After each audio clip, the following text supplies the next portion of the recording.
ప్రేమవందనాలు తెలియజేసుకుంటున్నాం. ప్రభు మహాకృపను బట్టి ఉదయకాల సమయం ఇలా చూడటానికి ప్రభు కృప చూపారు.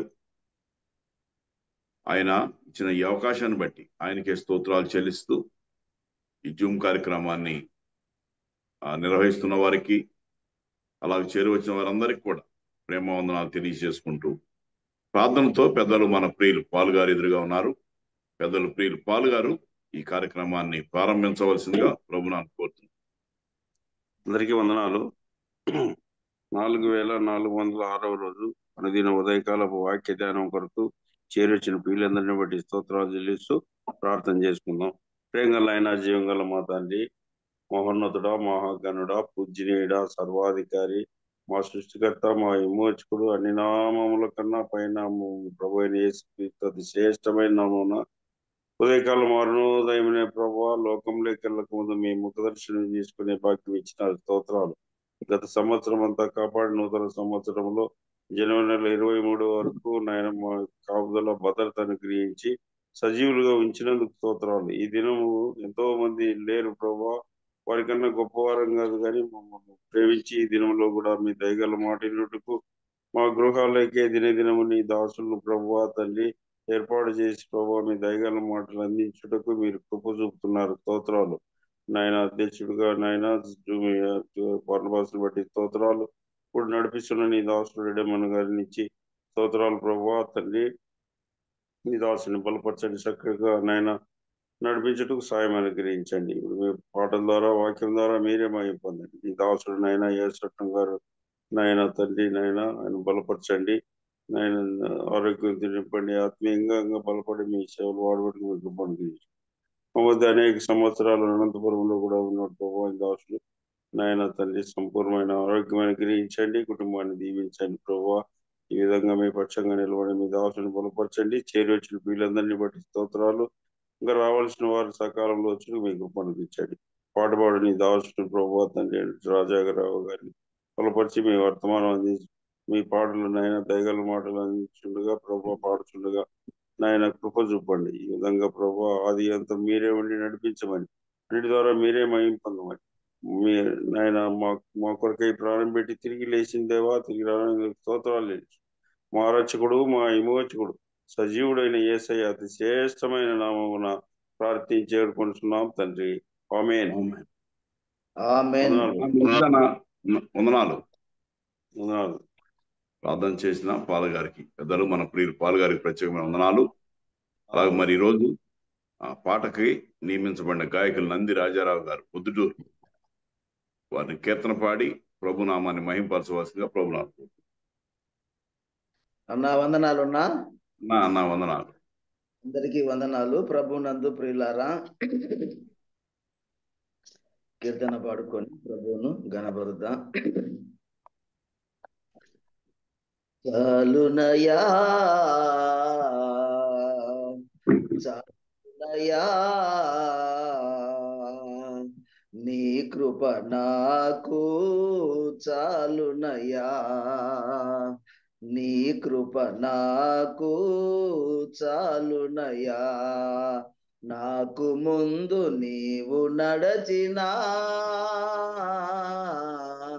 చాలునయా చాలునయా, నీ కృప నాకు చాలునయా, నీ కృప నాకు చాలునయా. యేసయ్యా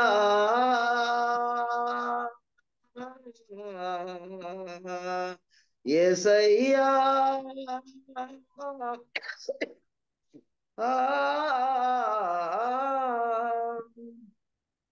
యేసయ్యా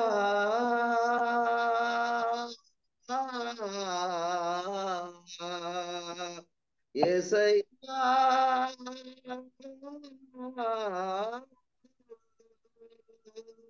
చాలునయా చాలునయా, నీ కృప నాకు చాలునయా, నీ కృప నాకు చాలునయా. ఎర్ర సముద్రం నా ముందు ఉండినా, పెను తుఫానులే నాపై కొట్టినా, ఎర్ర సముద్రం నా ముందు ఉండినా, పెను తుఫానులే నాపై కొట్టినా, నన్ను నడిపించు యేసు నీ ఉండగా,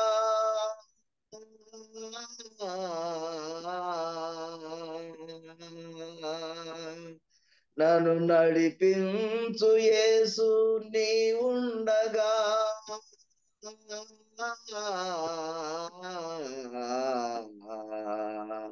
చాలునయా చాలునయా నీ కృప నాకు చాలునయా, నీ కృప నాకు చాలునయా, యేసయ్యా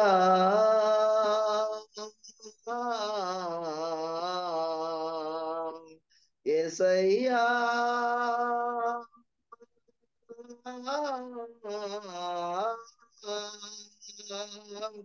యేసయ్యా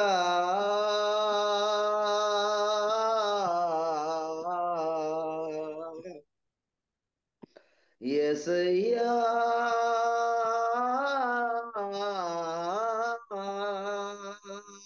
చాలునయా చాలునయా నీ కృప నాకు చాలునయా, నీ కృప నాకు చాలునయా, బంధుమిత్రులు నన్ను విడనాడినా, చిరధాన్యులే నాకు ఉండినా, బంధుమిత్రులు నన్ను విడనాడినా, చిరధాన్యులే నాకు ఉండినా, నా స్నేహితుడా యేసు నీ ఉండగా,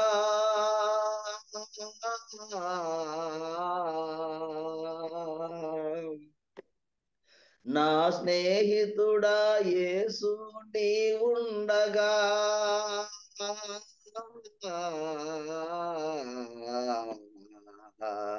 చాలునయా చాలునయా నీ కృప నాకు చాలునయా, నీ కృప నాకు చాలునయా, యేసయ్యా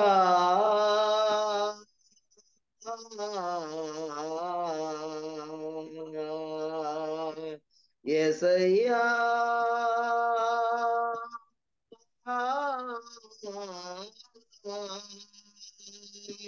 యేసయ్యా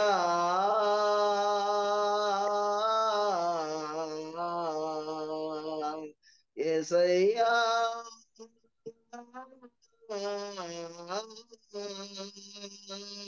చాలునయా చాలునయా నీ కృప నాకు చాలునయా, నీ కృప నాకు చాలునయా, కన్న తల్లిలా నన్ను చేర్చుకొంటివే, కన్న తండ్రిలా నన్నాదుకుంటివే, కన్న తల్లిలా నన్ను చేర్చుకొంటివే, కన్న తండ్రిలా నన్నాదుకొంటివే, నీ ప్రేమకు నే ప్రతిగా ఏమిత్తును,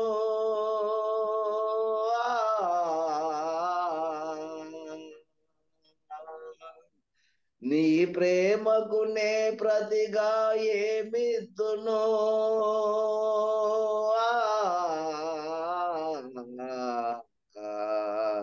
చాలునయా చాలునయా నీ కృప నాకు చాలునయా, నీ కృప నాకు చాలునయా, నాకు ముందు నీవు నడచినా,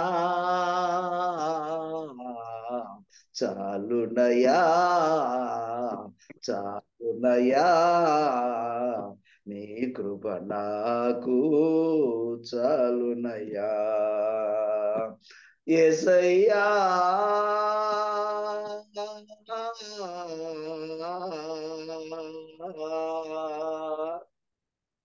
యేసయ్యా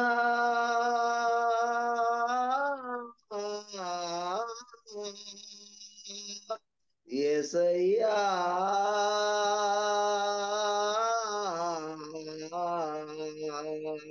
యేసయ్యా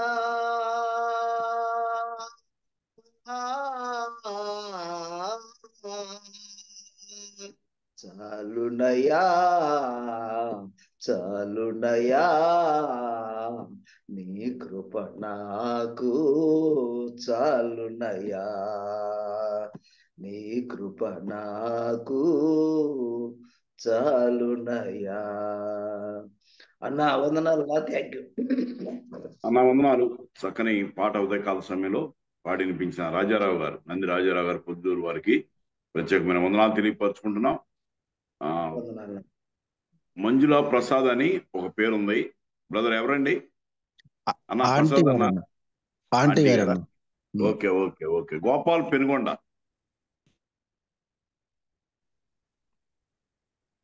దయా దాక్షిణ్య పూర్ణుడైన మా తండ్రి, కరుణ కలిగిన యేసయ్య, స్తోత్రములు వందనములు చెల్లిస్తున్నాం.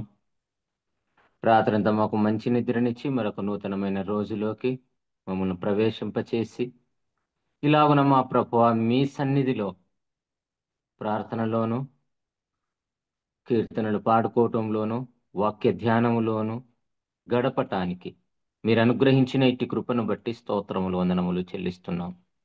నిజమే తండ్రి, మా ప్రతికూలమైన పరిస్థితుల్లోనూ కదల్చబడక కృప చూపి నాయన మీ కృప మాకెంతో తోడుగా ఉంచినందుకై స్తోత్రములు వందనములు చెల్లిస్తున్నాం. మా ప్రభువా ఇక ముందు కూడా అట్టి మీ కృపను మాకు తోడుగా ఉంచుమని వేడుకుంటున్నాం ప్రభువా.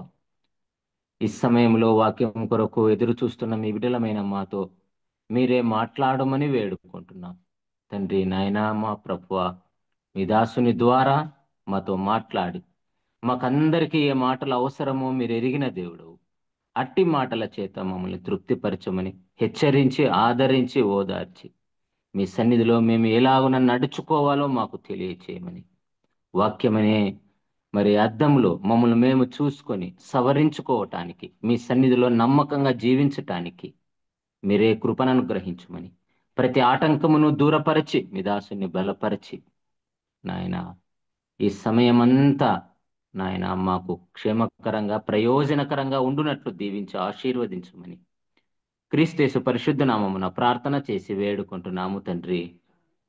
ఆమేన్. అన్న మంచిదన్నా, మంచి శ్రేష్టమైన సమయానికి వచ్చాం. ప్రార్థన చేసిన గోపాల్ గారికి ప్రత్యేకమైన వందనాలు.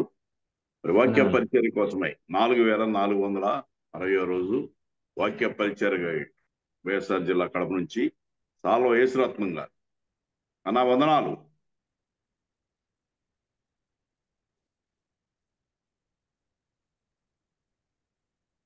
మ్యూట్ లో పెట్టినట్టున్నారన్నా. వందనాలు అందరికి. అన్న వందనాలు. వాక్య పరిచర్య సమయం తీసుకోండి. బ్రదర్ బనవాస్ బ్రదర్ అన్నా స్టార్ట్ చేశానా? రైట్. జూమ్లో ఉన్న పెద్దలకి, సేవకులకి, సిస్టర్స్కి, బ్రదర్స్కి అందరికీ వందనాలు. ప్రభు యొక్క మహాకృపను బట్టి ఈ ఉదయ కాలంన నేను కూడా మీతో ఇలాగున్న సహవాసం చేసే అవకాశం ఆయుష్ దేవుడు నాకు అనుగ్రహించుంటుండగా నేను ప్రభువును స్తుతిస్తున్నాను. మరి కొన్ని వేల దినాలుగా ఇలాంటి పరిచర్య జరుగుతూ ఉండడం మరి చాలామందికి దీవెనకరంగా ఉంటుండగా నేను కూడా అప్పుడప్పుడు జాయిన్ అయ్యే అవకాశము ప్రభు కల్పిస్తున్నాడు. మరి ఈ ఉదయకాలంన బనవాస్ బ్రదర్ నాకు కూడా అవకాశం కల్పించారు.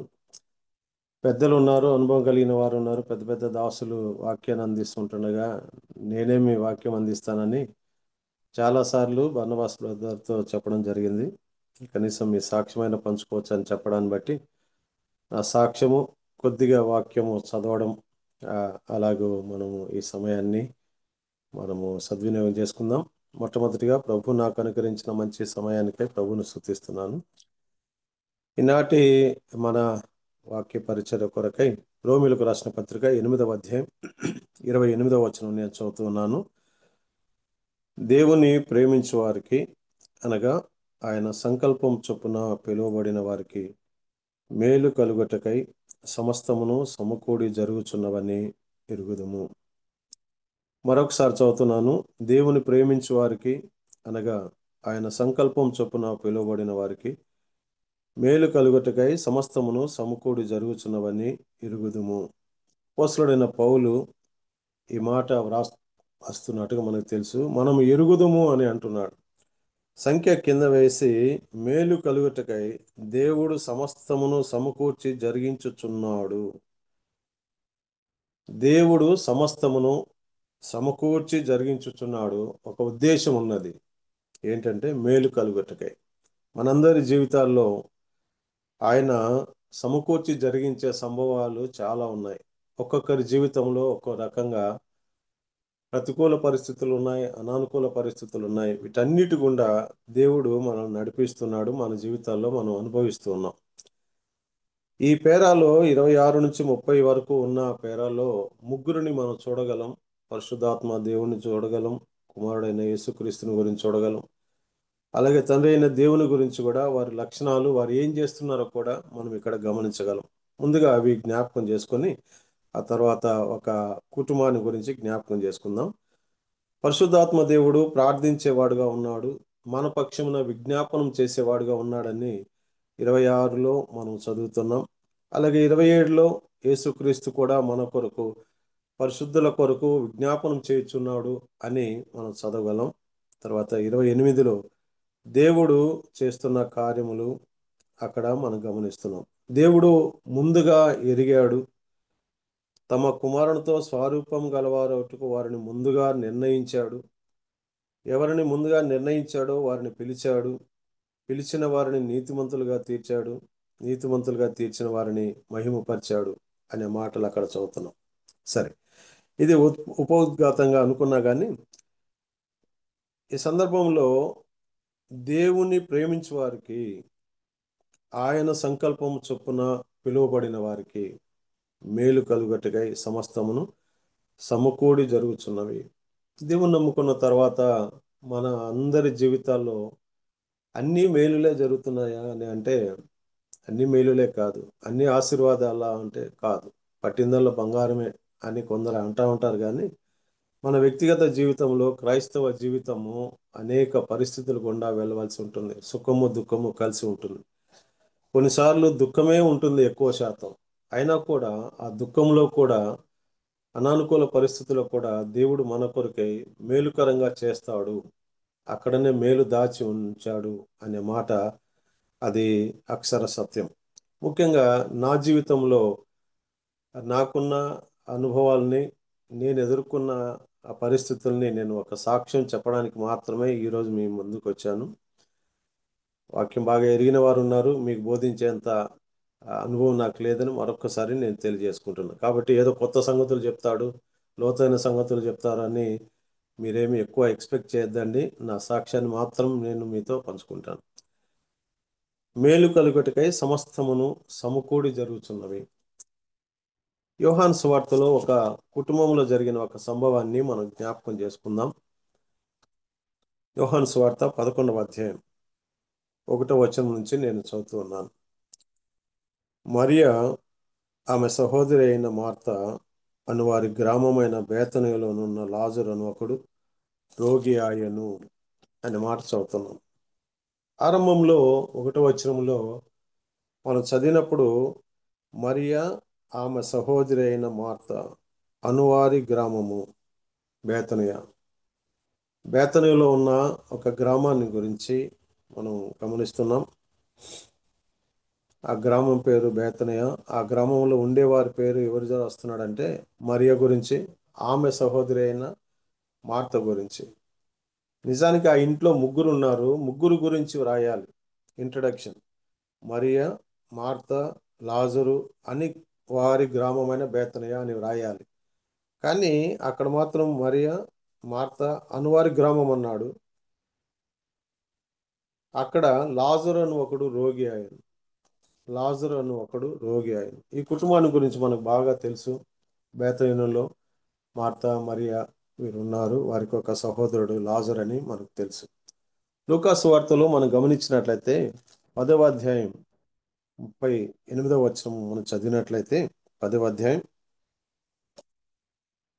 లూకాసు వార్త 10వ అధ్యాయం 38వ వచనం. అంతటా వారు ప్రయాణమైపోవచ్చుండగా ఆయన ఒక గ్రామంలో ప్రవేశించెను. మార్త అను ఒక స్త్రీ ఆయనను తన ఇంట చేర్చుకొనెను. ఆమెకు మరియా అనే సహోదరి ఉండెను. ఈమె యేసు పాదముల యొద్ద కూర్చుండి ఆయన బోధ వినుచుండెను. యేసు ప్రభు ఈ లోకంలో ఉన్నప్పుడు తన పరిచర్యలో అనేక గ్రామాలకు వెళుతూ ఉంటుండగా ఆయన ప్రయాణమై పోవచ్చుండగా ఒక గ్రామానికి ప్రవేశించాడు. ప్రవేశించినప్పుడు మార్త అను ఒక స్త్రీ ఆయనను తన ఇంట చేర్చుకొనెను. ఆ బోధకుణ్ణి, ఆ మెస్సయ్యాన్ని, అద్భుతాలు జరిగించుచున్న ఆ దేవుణ్ణి, కుమారుడైన యేసుక్రీస్తును తన ఇంట చేర్చుకున్నాడు. తన ఇంటికి పిలుచుకున్నది. తన ఇంట పిలుచుకొని ఆమె పరిచర్య చేసేదిగా ఉన్నది. ఆమె సహోదరి అయితే యేసు పాదముల యొద్ద కూర్చుండి ఆయన బోధ వినుచు ఉండెను. ఆమె పరిచర్య చేస్తున్నది, ఈమె బోధ వినుచు ఉండెను. ఆమె పాత్రల దగ్గర ఉంది, ఈమె పాదాల దగ్గర, యేసు పాదాల దగ్గర ఉన్నట్టుగా మనం గమనిస్తున్నాం. విస్తారమైన పని పెట్టుకున్న చేత తొందరపడిన సందర్భం కూడా ఒకటి మనకు తెలుసు. ఈ ఇద్దరు గురించి ఇక్కడ వ్రాస్తున్నాడు కానీ లాజరు గురించి ఎక్కడా వ్రాయబడలేదు. నిజానికి యోహాను సువార్తలో ఒక ప్రత్యేకమైన వ్యక్తులు మనకు కనబడతారు. యోహాను మాత్రమే వారిని గురించి వ్రాస్తున్నాడు. మత్తయి సువార్త, మార్కు సువార్త, లూకా సువార్తలో వ్రాయబడిన అనేక సంగతులు, అనేక మంది వ్యక్తుల జీవితాల గురించి అక్కడ వ్రాయబడలేదు. కానీ యోహాను సువార్తలో మాత్రం ప్రత్యేకంగా వ్రాయబడతా ఉంది. 2వ అధ్యాయం మొదలుకున్నట్లయితే ఆ వివాహాన్ని గురించి ఒక ప్రత్యేకమైనదే. 3వ అధ్యాయంలో నికోదేము గురించి, 4వ అధ్యాయంలో సమరయ స్త్రీ గురించి, 5వ అధ్యాయంలో బెతస్దా కోనేరు గురించి, ఆ తర్వాత 8వ అధ్యాయంలో పట్టబడిన స్త్రీ గురించి, తర్వాత 9వ అధ్యాయంలో గ్రుడ్డివాని గురించి, తర్వాత 11వ అధ్యాయంలో లాజరు గురించి. ఇలాగున్న వీరుడి గురించి ఎవరి గురించి పూర్తిగా వివరాలు మిగతా సువార్తలలో లేదు. కానీ యోహాను మాత్రమే వ్రాస్తున్నాడు. యోహాను ద్వారా వ్రాయిస్తున్నాడు పరిశుద్ధాత్మ దేవుడు. ఎందుకంటే యేసుప్రభు యొక్క రొమ్మున ఆనుకొని ఉన్నాడు కాబట్టి ఆయనకు బాగా ఇష్టమైన వ్యక్తుల గురించి, ఇష్టమైన కుటుంబాల గురించి ఆయన యోహాను ద్వారా వ్రాస్తున్నాడు. అనేక సంగతులు యోహాను రాశాడు. మిగతా శిష్యులు కొంతవరకే రాశారు కానీ ఆయన ప్రాముఖ్యమైన విషయాలు, వ్యక్తుల గురించి వ్రాస్తూ ప్రకటన గ్రంథం కూడా ఆయన చేతనం రాయబడింది. ఎందుకంటే ఆయన యేసు ప్రభు రొమ్మున ఆనుకొని ఉన్నాడు కనుక, ఆయనకి ఇష్టమైన వాడు కనుక, ఆయన హృదయంలో నుంచి ఏమేమి ఆ శబ్దాలు వస్తున్నాయి వాటన్నిటినీ, ఆయన మనసులో ఉన్న వాటన్నిటినీ ఆయన గ్రంథస్థం చేసినట్టుగా మనకందరికీ తెలుసు. 10వ అధ్యాయంలో లాజరు గురించి ఒక అధ్యాయాన్నే కేటాయించాడు. కానీ ఆయన గురించి ఎక్కడ మనము ఆయన ఏమైనా చేశాడా, ఏ కార్యం ఏమైనా చేశాడా, సేవా కార్యక్రమాలు కానీ మిగతాటివి కానీ అంటే ఏం లేదు. మార్తమ్మను గురించి చదువుతున్నాం, వింటున్నాం, మరియమ్మని గురించి వింటున్నాం, కానీ లాజరుని గురించి ఎక్కడ అతని మంచి లక్షణం కానీ ఏదైనా ఉన్నట్టుగా అక్కడ ఏమి కనబడడం లేదు. మార్తమ్మ ఏమో యేసుప్రభుని చేర్చుకుంటుంది, పరిచయం చేస్తుంది. మరియమ్మేమో యేసుప్రభు పాదాల దగ్గర ఉండి ఆయన బోధ వింటున్నట్టుగా మనం గమనిస్తున్నాం. ఆ ఇంటిలో ఒక బాధకరమైన విషయం జరుగుతుంది. ఆ ఇంటిలో ఒకడు రోగి ఆయను అనే మాట మనం చదువుతున్నప్పుడు యేసుప్రభుని చేర్చుకున్న ఇంటిలో, యేసుప్రభుకు పరిచర్య చేస్తున్న ఇంటిలో, యేసుప్రభు బోధ వింటున్న ఇంటిలో అక్కడ కూడా రోగాలు వస్తాయా? వారికి కూడా వస్తాయా అంటే వస్తాయి. ప్రభుని నమ్ముకున్న వాళ్ళకి కష్టాలు వస్తాయా? శ్రమలు వస్తాయా? నిందలు వస్తాయా? మరణాలు వస్తాయా అంటే వస్తాయి. ఇక్కడ చదువుతున్నప్పుడు లాజరు అని ఒకడు రోగి ఆయన. మరియమ్మను గురించి విన్నప్పుడు ఈ లాజరు ప్రభువునకు అత్తరు పోసి తల వెంట్రుకలతో ఆయన పాదమును తుడిచిన మరి ఒక సహోదరుడు. పాద దగ్గర కూర్చుండే ఆమె, పాదాలకు అత్తరు పూసాము, ఆరాధించాము. ఆ కుటుంబంలో కూడా రోగాలు వస్తాయంటే వస్తాయని మనకి ఇక్కడ అర్థమవుతాం. అతను రోగి అయిన విషయాన్ని యేసుప్రభుకు వారు తెలియజేస్తున్నారు. మూడవ వచనంలో అతని అక్క చెల్లెండ్రు, ప్రభువా ఇదిగో నీవు ప్రేమించువాడు రోగి అయి ఉన్నాడని ఆయన యొద్దకు వర్తమానం నీవు ప్రేమించువాడు అనగా యేసుప్రభు ప్రేమించేవాడు కూడా రోగి అయిపోయినాడు. ఇక్కడ పరిచర్య చేసే కుటుంబంలో ఉన్నా కానీ వ్యక్తులంతా ఆ కుటుంబం అంతా చక్కగా ఉన్నారు. అయినా ఆ ఇంటిలో కూడా యేసుప్రభు ప్రేమించేవాడు కూడా రోగి ఉన్నాడు. మాట వారు ప్రభుకి వర్తమానం పంపించారు. అనగా ప్రభు వచ్చి ఆయన స్వస్థపరుస్తాడని వారు నమ్మారు. ఎందుకంటే వారి కుటుంబాన్ని దేవుడు ఎంతగానో ప్రేమిస్తున్నాడు కాబట్టి తప్పనిసరిగా ఆయనకు వర్తమానం పంపాలా. వర్తమానం పంపినప్పుడు ఆయన వస్తాడు, ఆయన స్వస్థపరుస్తాడు అనేసి ఆశతో వారు వర్తమానం పంపారు. యేసు అది విని ఈ వ్యాధి మరణం కొరకు వచ్చినది కాదు కానీ దేవుని కుమారుడు దాని వలన మహిమపరచబడినట్లు దేవుని మహిమ కొరకై వచ్చినది. నిజానికి అటువంటి కుటుంబంలో రోగం వచ్చినప్పుడు వెంటనే ఆయన బయలుదేరి రావాల్సింది. ఎందుకంటే లాజరుని ప్రేమిస్తున్నాడు, లాజరును తన స్నేహితుడిగా భావిస్తున్నాడు. కాబట్టి మిగతా ఎన్ని కార్యక్రమాలు ఉన్నా వాటన్నిటిని క్యాన్సిల్ చేసుకొని వెంటనే ఆ ఇంటికి వెళ్ళాలి. వెంటనే ఆ ఇంటిలో ఉన్న ఆ బాధని, ఆ కన్నీటిని తుడిచి ఆయన వారికి సహాయం చేయాలి. ఎందుకంటే ఆయన పోయినప్పుడల్లా అక్కడనే భోజనం ఏర్పాటు జరుగుతూ ఉంది. ఆయనకు మాత్రమే కాదు, యేసు ప్రభుతో కూడా ఉన్న శిష్యులకు కూడా ఆమె భోజనం ఏర్పాటు చేస్తుంది. అంతమందికి ఆమె పరిచర్య చేస్తుంటుండగా యేసు ప్రభు పట్ల అంత ప్రేమ కలిగి ఆతిథ్యాన్ని ఇస్తూ ఉంటుండగా మరి ప్రభు కూడా కన్సర్న్ కలిగి ఉండాలి కదా, వెంటనే స్పందించాలి కదా, అక్కడికి వెళ్ళిపోవాలి కదా. పోనీ ఏమైనా దూరంగా ఉన్నాడంటే సమీపంగానే ఉన్నాడు. కానీ ఆ మాట విన్నాడు, రోగి అయి ఉన్నాడన్న మాట విని ఆయన ఒక మాట చెప్తున్నాడు. ఏంటంటే ఈ వ్యాధి మరణం కొరకు వచ్చినది కాదు కానీ దేవుని కుమారుడు దాని వలన మహిమపరచబడినట్లు దేవుని మహిమ కొరకు వచ్చింది. మరణం కొరకు కాదు ఈ వ్యాధి, కానీ దేవుని మహిమ. ఇక్కడ ఒక నిమిషం ఆగి మనం ఆలోచన చేసినట్లయితే మన జీవితాల్లో వచ్చే రోగాలైనా కష్టాలైనా బాధలైనా కానీ అవి మనల్ని నష్టపరిచేటివి కాదు, కానీ అది దేవుని మహిమ కొరకు కూడా కొన్ని వచ్చేటివి ఉంటాయి. వ్యాధులు కొన్నిసార్లు మనకు శిక్ష కలిగించేదానికి, మనల్ని మనం సరి చేసుకోవడానికి, క్రమపరచబడానికి వస్తూ ఉంటాయి.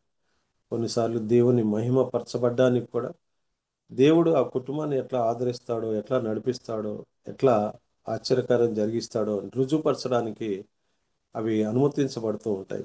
ఇక్కడ కూడా ప్రభు అదే మాట చెప్తున్నాడు వారికి, వర్తమానం తెచ్చిన వారికి. అక్కడున్న శిష్యులు కూడా అదే మాట చెప్తున్నాడు. ఈ వ్యాధి మరణం కొరకు వచ్చినది కాదు. ముందు అధ్యాయాల్లో కూడా ఒక గురుడివాని గురించి, ఈ గురుడివాడు ఇలాగ పుట్టడానికి కారణం ఏంది, వీడు చేసిన పాపమా, వాళ్ళ తల్లిదండ్రులు చేసిన పాపమా, ఎందుకు ఇట్లా అంటే ఈ యొక్క గురుడితనం అతనికి వచ్చింది వాడు చేసిన పాపాన్ని బట్టి కాదు, కానీ వీడిలో దేవుని క్రియలు ప్రత్యక్షపరచబడుటకే. అక్కడ కూడా గురుడివాని గురించి ఆ మాట వచ్చినప్పుడు వీనిలో దేవుని క్రియలు ప్రత్యక్షపరచబడడానికి, అంటే ఆ వ్యక్తిని స్వస్థపరచడం ద్వారా దేవుడు గురుడివారిని బాగు చేసేవాడని అక్కడ నిరూపించబడ్డానికి అక్కడ అతనికి గురుడితనం ఉన్నట్టుగా గమనిస్తున్నాం. ఇక్కడ ఈ రోగం కూడా మరణం కొరకు కాదు, కానీ అది దేవుని మహిమ కొరకు. ఆ కుటుంబంని ఆయన ఎంచుకుంటున్నాడు. ఆయన పరిచర్యలో చాలామంది చనిపోయిన వారిని లేపినవాడు ఉన్నాడు. అప్పుడే చనిపోయిన వారిని లేపాడు. 2 దినాలు అయి పాడి మోసుకొని పోతూ ఉంటుండగా కూడా అక్కడ కూడా వారిని లేపినట్టుగా చూస్తున్నాం. కానీ ఇక్కడ దానికంటే మించిన ఒక అద్భుత కార్యాన్ని, ఆశ్చర్యకార్యాన్ని, తన ఏంటో, తన యొక్క శక్తి ఏందో ప్రపంచానికి అంతటికీ కూడా తెలియచేయడానికి ఆ కుటుంబాన్ని ఆయన ఎన్నుకుంటున్నాడు. ఎందుకంటే ప్రేమించే కుటుంబం కాబట్టి ఆ కుటుంబంలో ఒక బాధను కలిగించాడు. అన్నిటినీ అనుభవాల గుండా వారు వెళ్ళేటట్టుగా చేశాడు.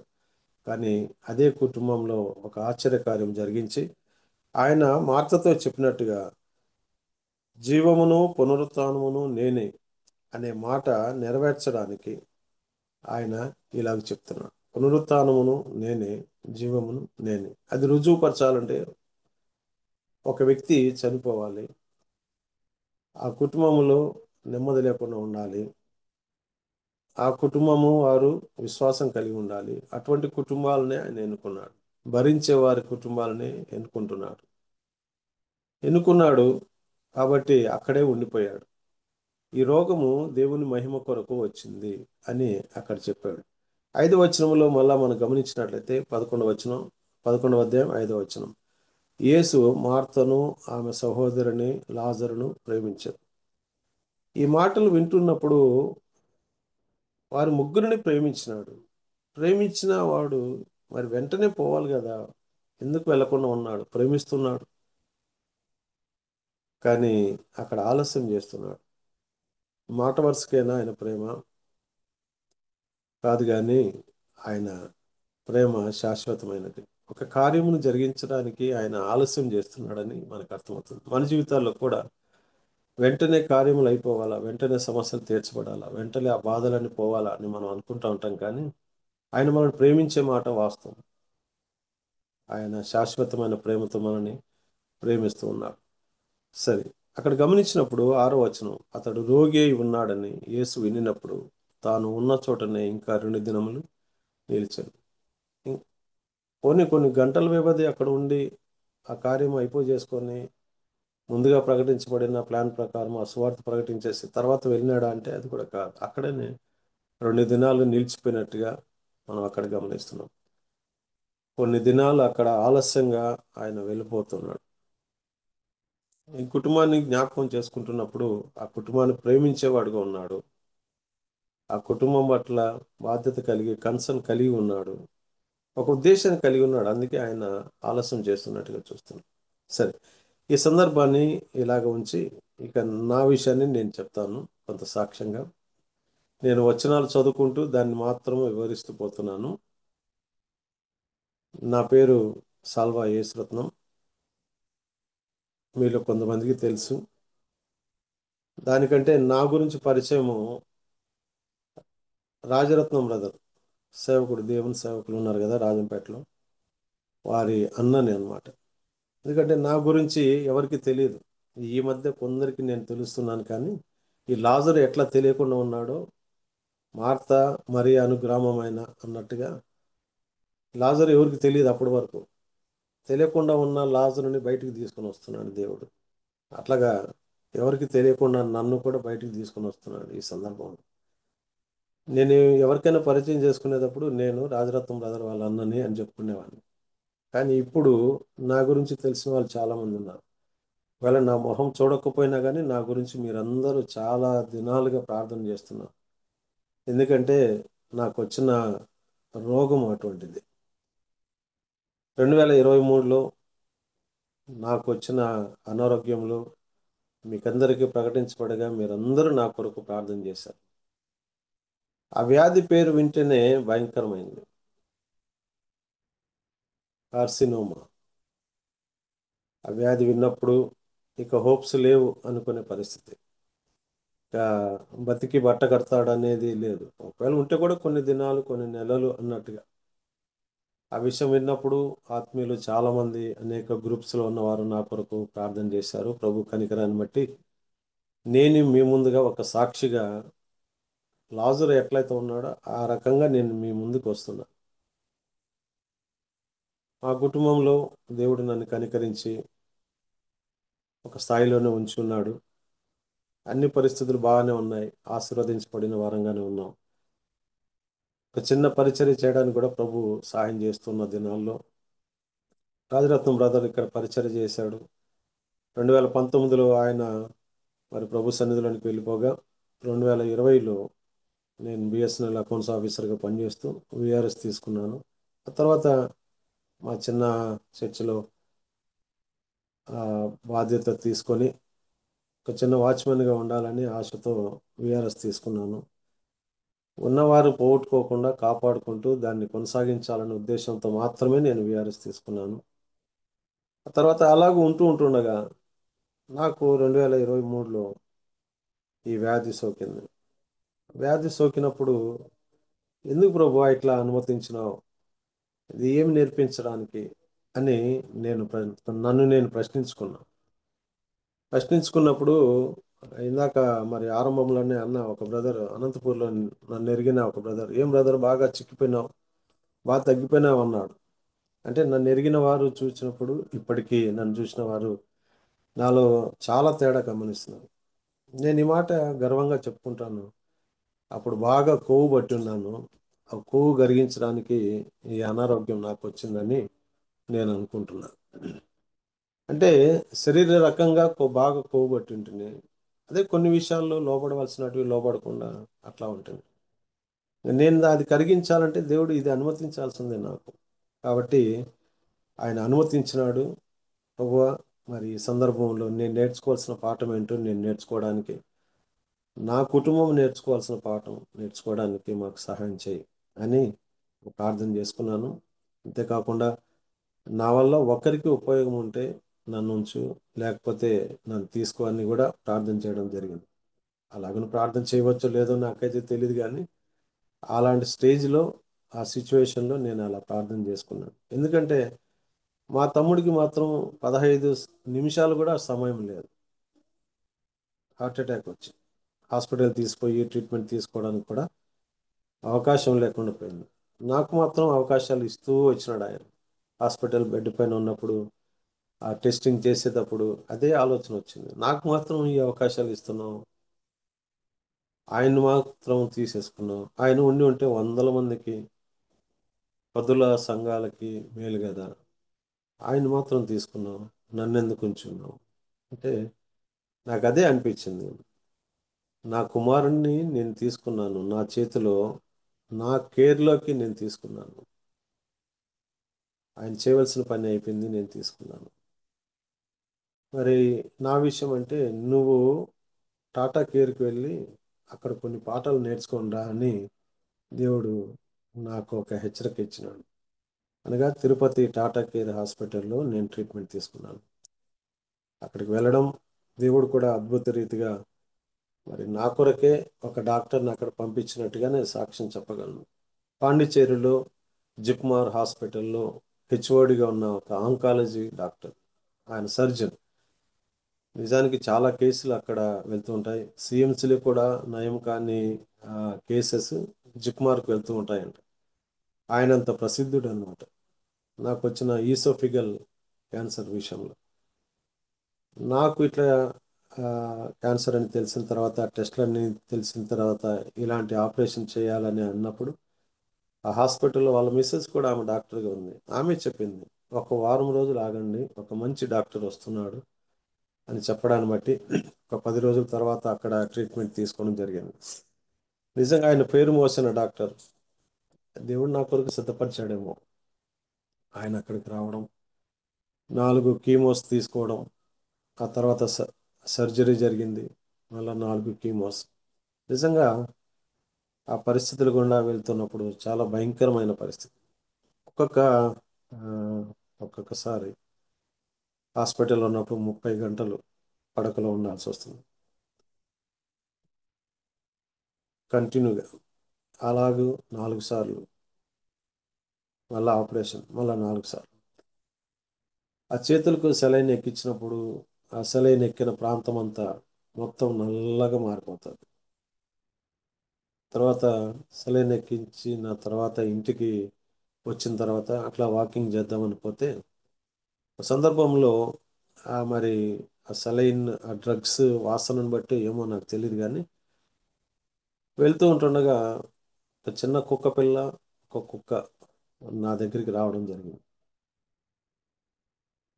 నేను దాన్ని తరిమేసినాను, వెళ్ళిపోయింది. అయినా వెంటబడింది కొద్దిసేపు, తరిమేసినాను. మళ్ళీ ఆలోచన చేసుకున్నాను, ఎందుకు ప్రభువా, ఎందుకు కుక్కలు వెంటబడుతున్నాయి ఏమి అని అట్లా అనుకుంటే, బైబిల్లో ఎవరికైనా ఇట్లా ఎదురైందా ఇట్లాంటి అనుభవం అని ఆలోచన చేసిన. అప్పుడు లాజరు లాజరు గురించి నాకు గుర్తుకొచ్చింది. ఆయనకి ఎవ్వరు లేరు, పలకరించే వాళ్ళు లేరు, భోజనం పెట్టేవాళ్ళు లేరు, శరీరం కూడా సహకరించడం లేదు. అటువంటి సందర్భంలో కుక్కలు వచ్చి అతన్ని గాయాలని నాకుతున్నాయి, రక్తం తాగుతుంది. అంటే అతను, కుక్కలు వచ్చి తన శరీరాన్ని నాకుతూ ఉన్నా కూడా అదిలించలేని పరిస్థితి, అటువంటి నిస్సహాయ స్థితిలో ఉన్నాడు. అటువంటి నిస్సహాయ స్థితిలో ఉండి కూడా దేవుని విడిచిపెట్టలేదు ఆయన. దేవుని కొరకు నమ్మకంగా జీవించినాడు. కాబట్టి దేవుని దూతలు వచ్చి అతన్ని పరలోకానికి తీసిపోయినట్టుగా నాకు అర్థమైంది. నీకైతే అటువంటిది లేదు కదా. నువ్వు మాట్లాడగలుగుతున్నావు, నువ్వు అదిలించగలుగుతున్నావు, కనీసం కిందికి వంగి రాయితో వాటిని అదిలించగలుగుతున్నావు కదా. మరి దేవుడు ఆయన కంటే మించిన ఆరోగ్యం నీకు ఇచ్చినాడు కదా. మరి దేవుని ఎందుకు స్తుతించలేవు అని చెప్పడాన్ని బట్టి నేను చాలా ఆనందించాను. ఒక పాఠాన్ని అక్కడ నేర్చుకున్నాను. అటువంటి స్థితిలోనే వారు ధైర్యంగా ఉన్నప్పుడు, అటువంటి స్థితిలోనే వారు నమ్మకంగా ఉన్నప్పుడు, తమ విశ్వాసాన్ని కోల్పోకుండా ఉన్నప్పుడు నాకేం బాగానే ఉంది కదా అని ఒక పాఠాన్ని నేర్చుకుని అప్పటి నుంచి దేవుని స్తుతించడం మొదలుపెట్టాను. తర్వాత సర్జరీ జరిగింది. జరిగినప్పుడు 7 గంటల సర్జరీ.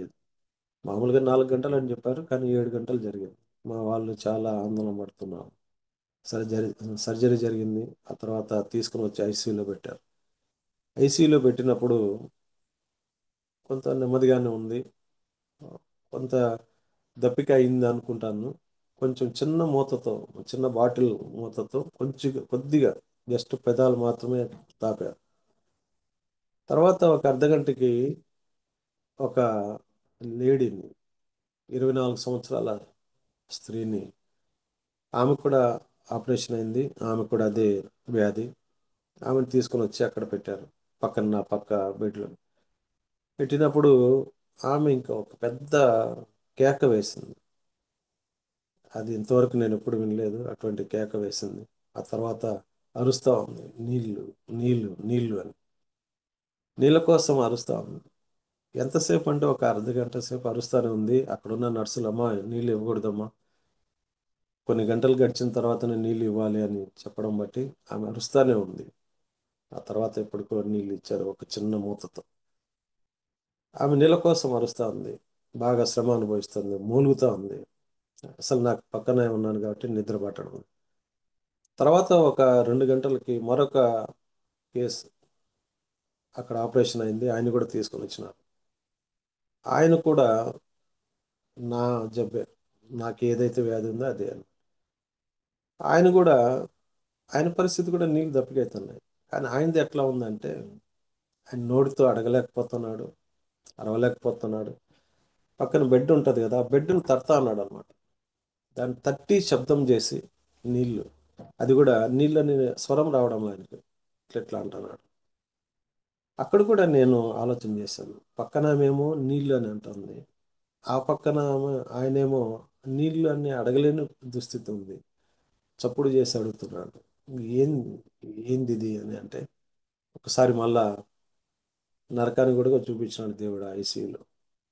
ఆ ధనవంతుడు పడే పాటలు, లాజరును చూచి అతను ఆడ సుఖంగా ఉండడాన్ని బట్టి, తండ్రి అయిన అబ్రహాము, ఆ లాజరును పంపించయ్యా, నీళ్లు కావాలయ్యా, దప్పికతో ఉన్నానయ్యా. కానీ ఇక్కడ వీళ్ళు ఒక మూత నీళ్ళన్నా ఇస్తారేమో, కానీ అక్కడ అలా ధనవంతుడు అడుగుతున్నది ఏంటంటే ఒక చుక్క చాలంట. అంటే అంత బాధ అనుభవిస్తున్నాడు. ఓ నరకంలో ఇంత బాధ ఉంటుంది అనేది కూడా దేవుడు చూపించాడు. వెంటనే నాకు ఒక పాఠం ఏంటంటే, మరి అటువంటి వారిద్దరికీ లేని పరిస్థితి నీకు ఉంది కదా. దేవుడు నిన్ను కాపాడినాడు కదా, మాట్లాడగలుగుతున్నావు, చూడగలుగుతున్నావు, చెప్పగలుగుతున్నావు. వారికంటే నీకు దేవుడు కృప చూపుతున్నాడు కదా. ఇందాకన్నా చాలునయ్యా నీ కృప నాకు చాలని పాట పాడినట్టుగా, నిజంగా చాలిన కృపని, దేవుని కృపను నేను ఆ యొక్క హాస్పిటల్లో నుంచి చూడగలిగాను. నా పరిస్థితిలో దేవుడు నన్ను కనికరించాడు. ఆ తర్వాత మళ్ళీ 4 కీమోస్ తీసుకోవడం జరిగింది. 23 ట్రీట్మెంట్ అంతా జరిగింది. 23 డిసెంబర్ 27కి లాస్ట్ కీమో ట్రీట్మెంట్ అయిపోయింది. 24 సంవత్సరం అంతా దేవుడు కాపాడాడు. 25 కూడా కాపాడుతున్నాడు.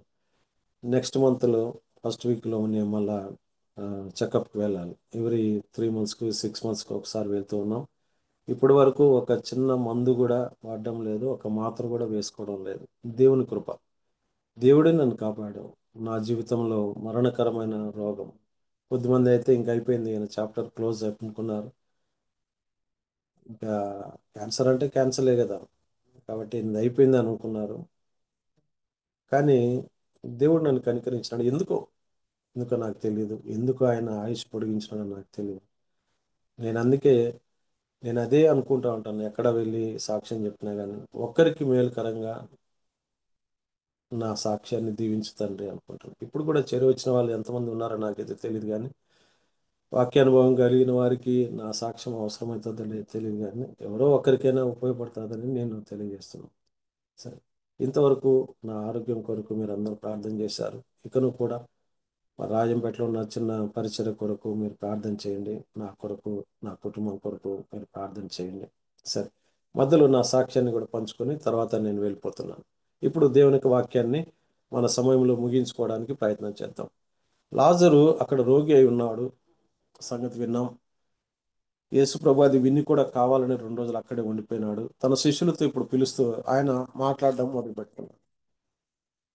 తర్వాత 7వ వచనంలో యోహాను సువార్త 11:7 అటుపిమ్మట ఆయన మనము యూదయకు తిరిగి వెళ్ళుదామని తన శిష్యులతో చెప్పగా, ఆయన శిష్యులు, బోధకుడా, ఇప్పుడే యూదులు నిన్ను రాళ్లతో కొట్టచూచుచుండిరే, అక్కడికి తిరిగి వెళ్ళుదువా అని ఆయన అడిగారు. బేతనీకి వెళ్ళి అక్కడ లాజరు అనారోగ్యంగా ఉన్నాడు, పోయి బాగు చేద్దామని అనవలసిన ప్రభువు అక్కడ ఏమంటున్నాడంటే యూదయకు వెళ్దామని వాళ్ళతో అంటున్నాడు. అప్పుడు శిష్యులు ఏమంటున్నారంటే, బోధకుడా, ఇప్పుడే యూదులు నేను రాళ్లతో కొట్ట చూచుచుండిరే, రాళ్లతో కొట్టే వాళ్ళ దగ్గరికి నువ్వు పోవాలనుకుంటున్నావా?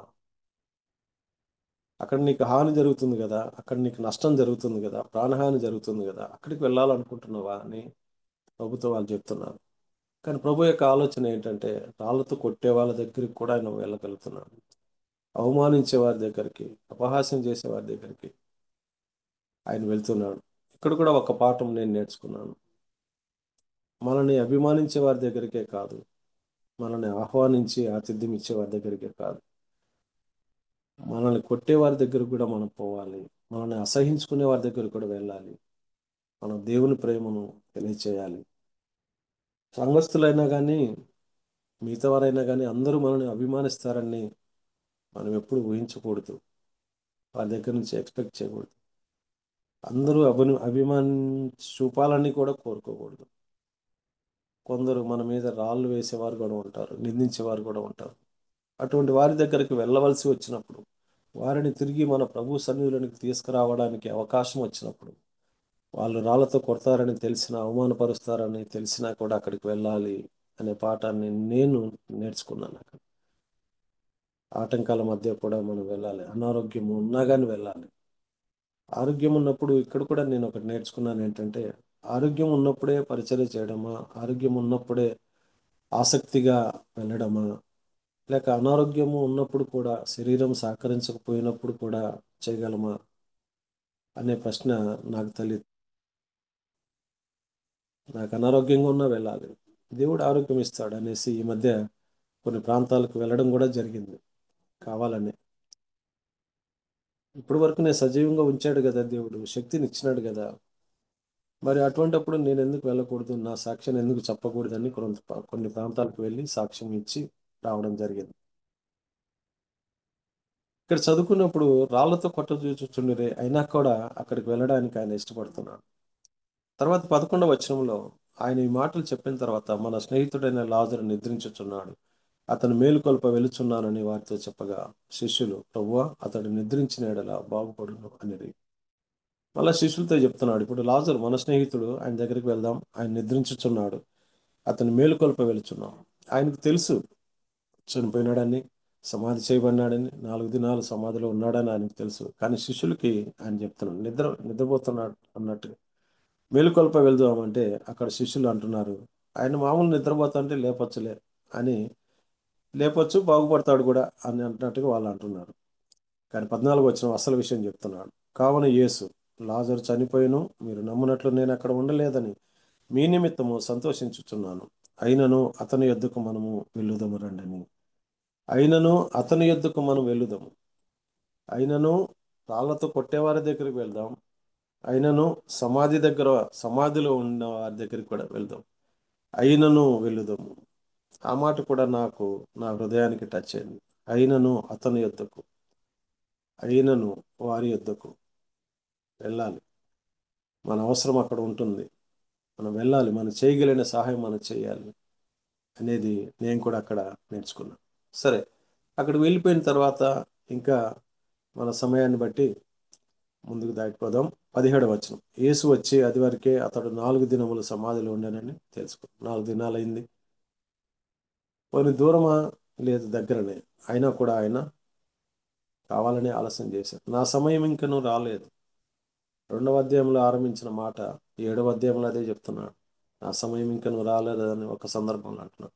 నా గడియ ఇంకనూ రాలేదని అంటున్నాడు. దేవుడు ఏదైనా చేయాలనుకుంటే, అది స్వస్థత అయినా కానీ, ఉద్యోగాలైనా కానీ, ఇళ్ళైనా కానీ, వాహనాలైనా కానీ, నీకు నాకు ఏదైనా అనుగ్రహించాలంటే ఆయన సమయంలో ఆయన చేసేవాడు ఉన్నాడు. మన సమయంలో కాదు, మన రిక్వైర్మెంట్ కాదు, మన పరిస్థితి కాదు, కానీ ఆయన సమయంలో ఎప్పుడు చేయాలనుకున్నాడు ఆయన చేస్తాడని నాకు అర్థమైంది. కాబట్టి 4 దినాలు అయిందని తెలుసుకొని అప్పుడు వచ్చాడు. అక్కడ నేను నిలబడి ఉంటుండగా మార్తమ్మ వచ్చింది. మార్తమ్మ వచ్చి, నీవు గనక ఇక్కడ ఉండి ఉంటే నా తమ్ముడు చనిపోయేవాడు కాదయ్యా అని అంటుంది. ప్రభువా, నీవిక్కడ ఉండి అంటే మేము సమాచారం పంపగానే గనక నువ్వు వచ్చి ఉంటే, అప్పుడే గనక వచ్చి ఉంటే నా తమ్ముడు బతికేవాడు, ఇప్పుడు వచ్చి ఏం లాభం అన్నట్టుగా. కానీ మనసులో మాత్రం ఎలాంటి అభిప్రాయాలు ఉన్నా మాట వరుసకు మాత్రం మళ్ళీ చెప్తాను, ఇప్పుడైనా నువ్వు దేవుని ఏం అడిగినాను దేవుడు నీకు అనుగ్రహించిన ఎరుగుదును. ఇప్పుడైనా కానీ దేవుడు అనుగ్రహిస్తాడని అంటుంది, కానీ అసలైన విశ్వాసం ఆమెలో లేదు. ఎందుకంటే తర్వాత సంభాషణలో మనకు అర్థమవుతాం. వెంటనే ప్రభు చెప్తున్నాడు 23వ వచనం. యేసు, నీ సహోదరుడు మరలా లేచిన ఆమెతో చెప్పగా, ఇప్పుడైనా నువ్వు అడిగితే జరుగుతుంది అంటుంది. కానీ యేసు ప్రభు వెంటనే చెప్పాడు, నీ సహోదరుడు మరలా లేచునని చెప్పి. మార్త ఆయనతో అంత్యదినమున పునరుత్థానం ముందు లేచునని, అంత్యదినములో అందరు లేచేటప్పుడు అప్పుడు లేస్తాడు అని అంటారు. కొన్నిసార్లు మాటలకి విశ్వాసం తేడా ఉంటుంది. ఏదేదో మాట్లాడేస్తుంటాం ఏదో అనుభవం కలిగినట్టుగా, కానీ ఆంతర్యంలో అంత విశ్వాసం మనకు ఉండకుండా ఉంటుంది. నా జీవితంలో కూడా అటువంటి అనుభవాలు ఉన్నాయి. మార్తమ్మ కూడా అట్లాగే అన్నది. తర్వాత మార్తమ్మతో ప్రభు అంటున్నాడు, అందుకే యేసు పునరుత్థానమును ఉజ్జీవమును నేనే, నా యందు విశ్వాసం ఉంచువాడు చనిపోయినను బ్రతుకును, పునరుత్థానమును జీవమును నేనే అని నిరూపించడానికి ఆ కుటుంబాన్ని, ఆ వ్యక్తిని ఆయన కోరుకున్నట్టుగా గమనిస్తున్నాం. అది నెరవేర్చబడాలంటే చనిపోయిన వారిని లేపగలడు, 4 దినాలు సమాధిలో ఉన్నా కానీ లేపగలడు అని నిరూపించాలంటే ఆ ఇంటిలో రోగం రావాలి, బాధ రావాలి, కన్నీరు రావాలి. కొన్ని అనుమతిస్తూ ఉంటాడు, అది దేవుని మహిమ కొరకే. తర్వాత ఇంకా మా మరియమ్మ కూడా వచ్చింది. ఆమె కూడా వచ్చి, ప్రభువా, నీవు ఇక్కడ ఉండిన ఎడల నా సహోదరుడు చావకుండా. కానీ ఆమె ఒకటి చేసింది ఏంటంటే ఆయన పాదాల మీద పడి ఈ మాట పలుకుతుంది. మార్తమ్మ మాత్రం మామూలుగా నీవు ఇక్కడ ఉండిన ఎడల నా తమ్ముడు చనిపోకుండా అంటుంది. కానీ మరియమ్మ మాత్రం రాగానే వచ్చి పాదాల మీద పడడం. ఆమెకు తెలిసిన క్రమం ఏంటంటే యేసు పాదాల దగ్గర ఉండడం, యేసు పాదాల మీద పడడం, యేసు పాదాలని అత్తరుతో పోయడం. అక్కడ కూడా నేను ఆ మాట నేర్చుకున్నాను. మరియమ్మ జీవితంలో, నా జీవితంలో కూడా యేసు పాదాల దగ్గర ఉండాలి, ఎప్పుడు ఆయన పాదాల దగ్గర ఉండాలి. నేర్చుకోవాల్సినట్టు నేర్చుకోవాలి, క్రమపరచుకోవాల్సినట్టు క్రమపరచుకోవాలి, ఆయన ఆరాధించవలసినట్టుగా ఆరాధించాలి అనే పాఠాలు నేను నేర్చుకున్నాను. తర్వాత అతన్ని ఎక్కడ ఉంచారు అని అతను అడుగుతున్నాడు. 32వ వచనం. అంతటా మరియా యేసు ఉన్న చోటుకు వచ్చి ఆయనను చూచి ఆయన పాదముల మీద పడి, ప్రభువా, నీవు ఇక్కడ ఉండి నీడల నా సహోదరుడు చావకుండా నానను. ఆమె ఏడ్చుటయు ఆమెతో కూడా వచ్చిన యూదులు ఏడ్చుటయు యేసు చూచి కలవరపడి ఆత్మలో మూలుగుచు అతన్ని ఎక్కడ ఉంచితరని అడిగింది. యేసు ప్రభు అక్కడ కలవరపడుతున్నట్టుగా మనం గమనిస్తున్నాం. ఆయన కలవరపడుతున్నాడు. మీ హృదయమును కలవరపడనీయుకుడి అని చెప్పిన ప్రభు లాజరు విషయంలో ఆయన కలవరపడుతున్నాడు. ఆమె ఏడ్చడాన్ని బట్టి, ఆమెతో కూడా వచ్చిన యూదులు ఏడవడాన్ని బట్టి కలవరపడి మూలుగుచు అతను ఎక్కడ ఉంచితరని అడుగగా వారు, ప్రభువా, వచ్చి చూడమని అతనితో చెప్పారు. ఆయనతో చెప్పి యేసు కన్నీళ్లు విడిచెను. యేసు కన్నీళ్లు విడిచెను. ఈ మాట కూడా చిన్న మాటగా ఉంది, కానీ చాలా అర్థం అందులో ఉంది. యేసు కన్నీళ్లు విడిచెను. ఆయన జీవించినంత కాలం ఎప్పుడు కూడా కన్నీళ్లు విడవలేదు. ఆయనకు కష్టాలు వచ్చినా, ఆయనకు బాధలు వచ్చినా, ఎన్నో వచ్చినా కూడా వాటిని బట్టి ఆయన ఏనాడు కన్నీళ్లు విడిచలేదు. కానీ లాజరు కోసం ఆయన కన్నీళ్లు విడిచను. నాకు అక్కడ అర్థమైంది ఏంటంటే యేసు కన్నీళ్లు విడుస్తాడా మన గురించి మనకున్న బాధలు చూచి ఆయన ఉద్దేశపూర్వకంగా ఎవరికి కీడును అనుమతించేవాడు కాదు కదా. వారి యావత్ బాధలు ఆయన బాధనందును అనే మాట యెషయా గ్రంథంలో మనం చూస్తున్నాం కదా. కాబట్టి యేసు కన్నీళ్లు విడిచను. ఓహో, నా విషయంలో కూడా దేవుడు కన్నీళ్లు కావస్తున్నాడు. ఒకవేళ వింటున్న వారి జీవితంలో మీరు కన్నీళ్లు విడుస్తూ ఉండవచ్చేమో మీ పరిస్థితిని బట్టి. కానీ మీకంటే ముందుగా యేసు కన్నీళ్లు విడుస్తున్నాడు. మన కొరకు ఏడ్చేవాడు. చూడు, మన అరచేతిలో నేను నిన్ను చెక్కుకొని ఉన్నాను అనే మాటలు ఎన్నో వింటున్నాం కదా. మన సమస్యల్లో ఆయన మనల్ని విడిచిపెట్టేవాడు కాదు. ఒకవేళ బంధువులు మన గురించి ఆలోచన చేయకపోవచ్చు, పలకరించకపోవచ్చు, మన గురించి ఒక కన్నీటి బొట్టు కూడా రాల్చకపోవచ్చు, కానీ యేసు ప్రభు మన కొరకు కన్నీళ్లు విడిచేవాడుగా ఉన్నాడని ఆ మాట ఎంత ధైర్యాన్ని కలిగిస్తుంది. మన గురించి పట్టించుకునేవాడుగా ఉన్నాడు. మర్చిపోయేవాడు కాదు ఆయన. తల్లిదండ్రులు మర్చిపోయినా కానీ ఆయన మర్చిపోయేవాడు కాదు. ఆ మాట నన్ను ఆదరింపజేసింది. ఒక 5 minutes బ్రదర్, నేను ముగింపజేస్తున్నాను. తర్వాత అతన్ని ఏలాగు ప్రేమించనో చూడుడి అని చెప్పుకోండి. వారిలో కొందరు ఆ గ్రుడ్డివాని కన్నులు తెరిచిన ఈయన ఇతరుని చావకుండా చేయలేడా. అక్కడున్న శిష్యులు ఒకటి చెప్తున్నారు. శిష్యులు కాదు కానీ శిష్యులు చెప్పలేని మాట, మార్తా మరియ చెప్పలేని మాట వాళ్ళు చెప్తున్నారు. ఏంటంటే అక్కడున్న వారిలో కొందరు ఆ గురుడివాని కన్నులు తెరిచాడు కదా, మరి ఇతన్ని బాగు చేయలేడా, ఇతన్ని కూడా బాగు చేస్తాడు కదా అని వారు చెప్తున్నప్పుడు వెంటనే 38వ వచనం, యేసు మరలా తనలో తాను మూలుగుచు సమాధి ఎద్దుకు వచ్చాను. అది ఒక గుహ, దాని మీద ఒక రాయి పెట్టి ఉండెను. యేసు రాయి తీసివేయడని చెప్పగా చనిపోయిన వాని సహోదరి అయిన మార్త, ప్రభు అతడు చనిపోయి 4 దినములైనది కనుక ఇప్పటికే వాసన కొట్టునని ఆయనతో చెప్పు. యేసు ప్రభు అక్కడ ఒక అద్భుత కార్యం జరిగించడానికి 4 దినాల ఆలస్యంగా వచ్చాడు, ఉద్దేశపూర్వకంగా.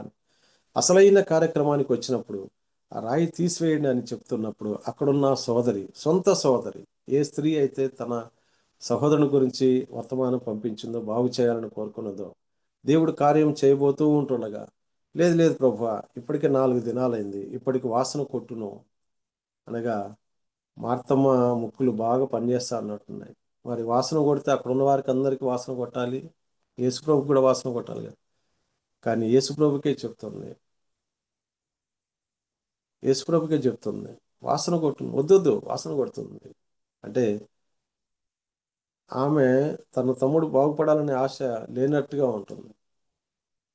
బాగుపడాలనుకుంటే వాసన కొట్టినా పర్లేదు తండ్రి, నువ్వు ఆ రాయి తీసేసి బాగు చేయి తండ్రి అని చెప్పినచ్చు, వద్దొద్దు అని వారిస్తున్నట్టుగా చూస్తున్నాం.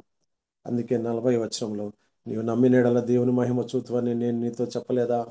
ఏమమ్మా, నేను నీతో చెప్పలేదా? నీ తమ్ముడు మరలా లేస్తాడని చెప్పినదా? నమ్మలేవా అని వెంటనే అక్కడున్న ఆ లాజరుని అని పిలుస్తున్నాడు. లాజరు బయటికి రా, ప్రార్థన చేశాడు. ఆ తర్వాత లాజరు బయటికి రమ్మని బిగ్గరగా చెప్పగా చనిపోయిన వాడు కాళ్ళు చేతులు ప్రేత వస్త్రములతో కట్టబడిన వాడి వెలుపలికి వచ్చాడు. ఆ లాజరు బయటికి వచ్చేసాడు. ఒకవేళ లాజర్ అనే పేరు గలవాడు ఆయన ఒక్కడే ఉన్నాడేమో, మిగతా లాజర్ అనే పేరు ఉండింటే వాళ్ళు కూడా వచ్చేవాళ్ళు, అప్పుడు వేరే మాట ఆయన సంబోధించేవాడు. అందుకే లాజరు బయటికి రానగానే లాజరు వచ్చేసినాడు. ఆ తర్వాత అతని కట్లు విప్పిపోని అని అతన్ని అక్కడ స్వస్థపరిచినట్టుగా చూస్తున్నాం. అక్కడ ఒక అద్భుత కార్యాన్ని ఆయన జరిగించాడు. చనిపోయిన వాడిని కుళ్ళు కొడుతున్నాడు. ఇక్కడ కూడా నాకు అర్థమైంది ఏంటంటే, మన జీవితాలు కూడా ఎంతో మందికి కంపు కొడుతున్నాయి. మన జీవితాలు కూడా మన అలవాట్లు కానీ మన అనుభవాలు కానీ కొంతమందికి వాసన కొడుతూ ఉన్నా కానీ ఆయనకు వాసన కొట్టడం లేదు. వేరే వారు అయితే వాడు ఇటువంటి వాడు, పలానప్పుడు ఇట్లా చేసినాడు, పలానా సంవత్సరంలో ఇట్లా చేసినాడు, 10 సంవత్సరాలు 20 సంవత్సరాలు 30 సంవత్సరాల ముందు కూడా జరిగిన విషయాలని ఇంకా వాసన కొడుతున్నాయి. వాళ్ళ ముక్కులు పనిచేస్తూనే ఉన్నాయి. మనం కూడా ఒకవేళ అటువంటి అనుభవాలు కలిగి ఉన్నామేమో కొందరు వ్యక్తుల గురించి. క్షమిద్దాం. దేవుడు క్షమించేసిన వారిని మనం ఇంకా క్షమించకుండా ఇంకా వాసన పీల్చుకుంటా ఉందామా? అసలు అక్కడ వాసన లేదు. వాసన లేకపోయినా కానీ వాసన తెచ్చుకుంటా ఉన్నాం. ఒకవేళ ఆ వాసన మనదేనేమో, మన వాసనే మనకు అట్లా కనబడతా ఉంది. వేరే వారిని క్షమించడానికి, తిరిగి వారితో సహవాసం చేయడానికి, వారిని ప్రేమించడానికి, మనతో సమకూర్చుకుని వెళ్ళడానికి ప్రభు అనుకూలం చేస్తున్నాడు. సరే, నేను ముగిస్తున్నాను. 12వ అధ్యాయంలో చూడండి, 1వ వచనం. కాబట్టి యేసు తాను మృతుల నుండి లేపిన లాజరు ఉన్న బేతనకు పస్కా పండుగకు 6 దినములు ముందుగా వచ్చెను. ఇక్కడ అడ్రస్ మారిపోయింది. 11వ అధ్యాయం 1వ వచనంలో చూస్తే మార్త మరియాను గ్రామమైన బేతనియ. కానీ 12వ అధ్యాయంలో చూస్తే యేసు తాను మృతుల్లో నుండి లేపిన లాజరు ఉన్న బేతనియ, లాజరు గ్రామం అయిపోయింది, మారిపోయింది, జీవితాన్ని మార్చివేస్తున్నాడు. అంతకుముందు ఉన్న పరిస్థితులన్నిటిని మార్చివేశాడు. అంతకుముందు అక్కడ ఆక్రందన ఉంది, వేదన ఉంది, కన్నీరు ఉంది, దుర్వాసన ఉండింది. మనిషి చనిపోయినప్పుడు ఉన్న వాసన అక్కడ ఆ కుటుంబంలో ఉంది, ఆ గ్రామంలో ఉంది. కానీ ఇప్పుడు మారిపోయింది. యేసుప్రభు అక్కడ రాగానే అక్కడ యేసుప్రభుకి శిష్యులకి వారు విందు చేశారు. మాటతో ఉపచారం చేస్తూ ఉంది. మరి మేము అక్కడ దేవుణ్ణి ఆరాధన చేస్తుంది. విలువగల అచ్చ జటామాంసి అత్తరు ఒక సేరున్నర ఎత్తు తీసుకొని, ఒక సేరున్నర ఎత్తు తీసుకుని అంటే ఎంత ఖర్చు పెట్టుకునిందో. అక్కడ ఉన్న వాళ్ళు కూడా అడుగుతున్నారు, ఎందుకు ఇట్లా ఇది చేస్తుంది, నేలపాలు చేస్తుంది, అమ్మి బేదలకు ఇవ్వచ్చు కదా అని శిష్యుల్లో ఆయన అంటున్నాడు. ఇస్కరియోతు యూదా, డబ్బు సంచి ఉన్నవాడు. కానీ ఆ శ్రేష్టత, ఆరాధించే శ్రేష్టత ఆయనకు తెలియదు కాబట్టి అలాగ అంటున్నాడు. సో అక్కడ ఆ ఆ వాతావరణం అంతా మారిపోయింది. అంతకుముందు వాసనకి ఇప్పుడున్న వాసనకి, ఇప్పుడు అత్తరు వాసన, శ్రేష్టమైన జీవితం. సో ఈ చిన్న విషయాలు నేను మీతో పంచుకోవడానికి ప్రభు నాకు అనుగ్రహించిన కృపను బట్టి నేను స్తుతిస్తున్నాను. బ్రదర్ చాలాసార్లు వాక్యం పంచుకున్నాను అంటే అంత పెద్దలు అనుభవం కలిగిన వారు ఉంటారన్న వాళ్ళ మధ్య నా అనుభవం, నా స్టడీ ఏమి ఉపయోగపడుతుంది అనుకొని నేను చాలాసార్లు నన్ను నేను ఆ, ఆ, ఆపుకుంటూ బ్రదర్ కూడా చెప్పాను ఆ సంగతులు. కానీ ఈ సాక్ష్యమైనా చెప్తే బాగుంటుందని కదా అని ఈ సాక్ష్యాన్ని నేను ఈ ఉదయం మీ మధ్య పంచుకుంటున్నాను. ఈ అవకాశం ఇచ్చిన దేవునికి, అవకాశం కల్పించిన దేవునికి, అవకాశం ఇచ్చిన మన బ్రదర్ బర్నబాస్ గారికి అందరికీ వందనాలు తెలియజేస్తూ, నా కొరకు ఇంకా ప్రార్థన చేయండి. ఇంకా కొన్ని ట్రీట్మెంట్స్, చెకప్స్ వెళ్ళాలి. ఇంకా ట్రీట్మెంట్ ఏం అవసరం లేకుండా మరి ప్రభు అనుకూలం చేస్తే మా చుట్టుపక్కల కొంత చిన్న పరిచర్య చేయాలని ఆశ ఉంది. నా కొరకు ప్రార్థన చేయండి. అవకాశం ఇచ్చిన అందరికీ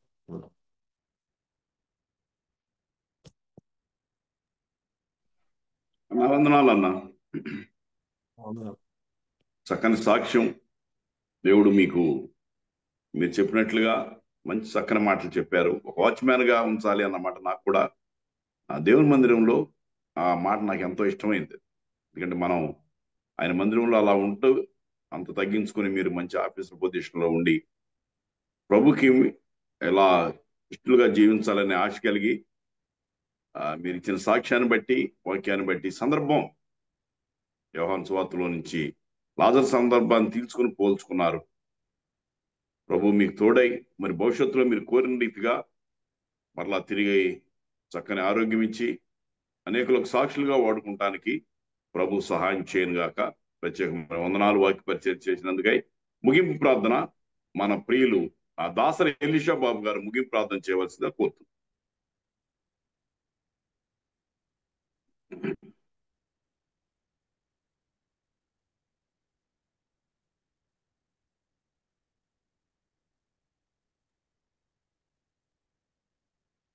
ఎలీషా బాబు గారు దాసరి. ఇంకో పేరు చెప్పండి. రైట్. ఆదినారాయణ గారు ముగింపు ప్రార్థన చేయండి.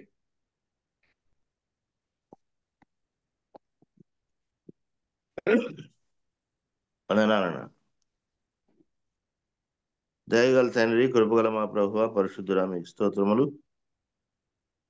స్థుతులు సమర్పించుకుంటున్నాం. మరొక నూతన దినాన్ని అనుగ్రహించి ఉదయకాల వేళ సమయంలో ప్రార్థన, పాట, సాక్ష్యం ద్వారా మీరు ఆయన తండ్రి మాతో మాట్లాడినందుకు వందనాలు. మీ దాస్తుల్ని యేసురత్నం గారిని నిలబెట్టి ఆయన మరి తండ్రి ఆయన చక్కటి సాక్ష్యాన్ని మీరు మాకు అనుగ్రహించినందుకు, తెలియపరిచినందుకే స్తోత్రాలు. అవును ప్రభా, ఆయన ఎంతగానో తగ్గించుకొని దీనుడుగా నాయన మరి తండ్రి ఉంటూ నాయన మరి తండ్రి మీ సేవ చేయాలని ఆశతో, ఆసక్తితో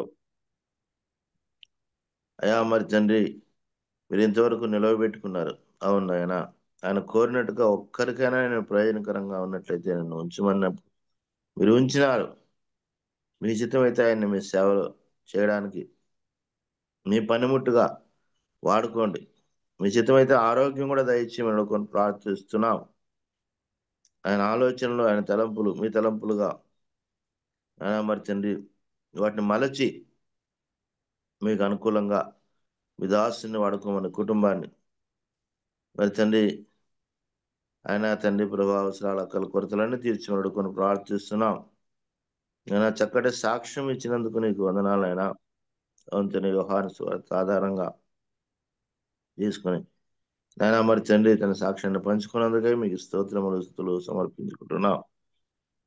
విన్న సాక్ష్యం నాయన మా జీవితాల్లో కూడా నాయన మరి తండ్రి అది అనువర్తించుకొని ఆ ప్రకారంగా దాసుడు ఎలాగ తగ్గించుకున్నాడు అలాగ మాకు కూడా తగ్గింపు దయచేసి అయా మరి తండ్రి మేము తగ్గింపుతో మీ సన్నిధిలో నాయన మేము ముందుకు సాగలాగిన సహాయం తెచ్చామని చేరివచ్చిన ప్రియులందరినీ బట్టి మీకు వందనాలు. నడిపిస్తున్న మీ దాసుడు రెడమనను బట్టి భారం వహిస్తున్న బర్ణవాదాన్ని బట్టి చేరివచ్చిన ప్రియులందరినీ బట్టి మీకు ఈ స్తోత్రములు స్తుతులు సమర్పించుకుంటున్నాం. ఈ దిన కార్యక్రమంలోకి వెళ్తుండగా మాతో మీరు రండి. ఈ దినమంతా కూడా మీరు మాతో నడిపిస్తారన్న మీకు వందనాలు చెల్లిస్తూ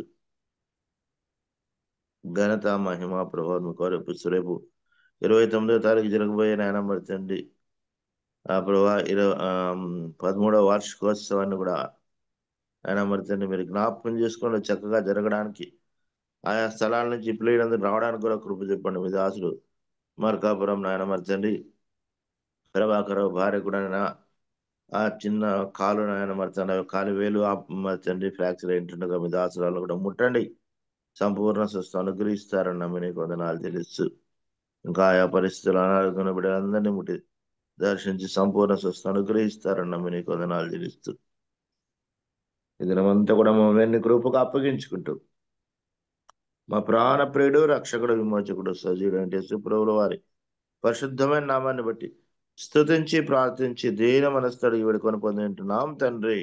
ఆమేన్. వందనాలు. మంచిదన్న ఆదినారాయణ గారు వందనాలు. మరి ఈ 4440 రోజు ఉదయకాల శ్రమలో ఈ కార్యక్రమాన్ని నడిపించడానికి దేవుడు నాకు ఇచ్చిన మంచి అవకాశాన్ని బట్టి ప్రభు వందనాలు చెల్లిస్తూ మరి ప్రార్థన చేసిన పెద్దలు మన పాలు గారు, పాటపాడి నందిరాజారావు గారు, అలాగే మరలా వాక్య సహాయకోసమే ప్రార్థన చేసిన గోపాల్ గారు మంచి వాక్యం సాక్ష్యం 2 ముక్కలు పట్టుకున్నాయి. దాని ఒకటి దేవుని మందిరంలో వాచ్మ్యాన్ ఎంత చక్కని తగ్గింపు మనం చూస్తాం. రెండవ మాట ఆయన సాక్ష్యంలో చాలా ప్రభావితం చేయటానికి దేవుడు ఆయన్ని ఉంచుకున్నాడు. అక్కడ వచ్చి లాజరును ఎలాగైతే అలాంటి పరిస్థితి నాది, అలాంటి పరిస్థితిలోంచి దేవుడు మరి సాక్షిగా ఉంచాడు. ప్రభుకి ఎంతైనా వందనస్తులమైంటున్నాం. దేవుడు మరి ఆ దాసునికి రాబోయే దినాల్లో మంచి ఆరోగ్యం ఇచ్చి మరి ఇంకా జరగాల్సిన ట్రీట్మెంట్స్ ఏం లేవు కానీ మరి వెళ్ళాలంటున్నారు. ప్రభు కృప తోడై దేవుడికి ఇష్టమైతే ఆయన సాక్షిగా ఉంచుకొని అనేక స్థలాల్లో ఓడబట్టడానికి కూడా ప్రభు కృప చూపినట్లుగా ప్రార్థన చేద్దాం. నాకు ఇచ్చిన ఈ అవకాశాన్ని బట్టి ప్రభుకి స్తోత్రాలు చెల్లిస్తూ మిగిలిన సమయాన్ని ప్రకటనలో ఇంకేమైనా ఉంటే ప్రియులు కార్యక్రమ నిర్వాహకులు బర్నబాస్ గారిని సమయాన్ని తీసుకోవాల్సిందిగా ప్రభు నన్ను కోరుతున్నాను.